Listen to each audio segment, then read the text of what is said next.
இப்போ இந்த செங்கோட்டையன் அவர்கள் நடத்துற இந்த பிரஸ் மீட்டுக்கு பின்னாடியுமே இப்போ பாஜகவினுடைய ஒரு பிளான் தான் இருக்கா? அதுதான் எக்ஸிக்யூட் பண்றாரா அவரு? 100% அதான் இருக்குது. 100 விழுக்காடு அதான் இருக்கு. அதுல மாற்று கருத்தே இல்ல.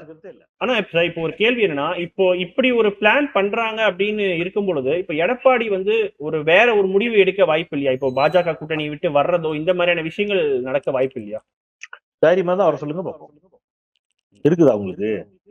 நாடாளுமன்ற தேர்தலில் பாஜக அதிமுக வந்து பாஜக கூட்டணி முறித்துக் கொண்டதேன்னு ஒரு கேள்வி வருது பல இடத்துல.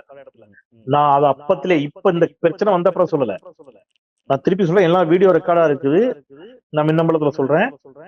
பாஜக உடனான கூட்டணியை நாடாளுமன்ற தேர்தலில் அதிமுக முறித்துக் கொண்ட போதே நான் தெளிவா சொன்னேன், இதுவும் பாஜகவோட ஸ்கிரிப்ட். என்ன சார் எல்லாமே பாஜகவோட ஸ்கிரிப்ட்னா? எஸ். ஏன் அப்படின்னா தெளிவா அவங்க ஒண்ணு வச்சிருந்தாங்க.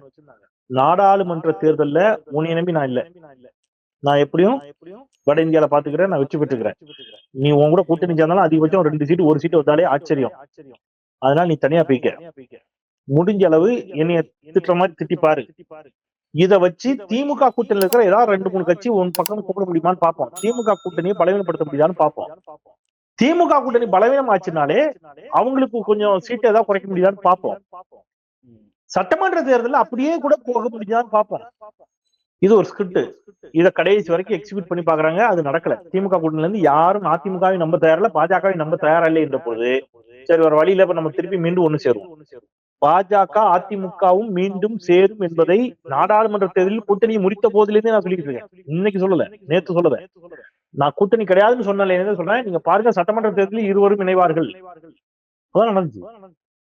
சோ இது முழுக்க எப்ப வேணும்னா சேர்த்துக்கிறது, வேண்டாம்னா வெட்டி விடுறது, என்ன செய்யறது, இது எல்லாமே பாஜகவோட ஸ்கிரிப்ட். அதுல இவர்கள் எல்லோரும் வசனம் பேசிக் கொண்டிருக்கிறார்கள்.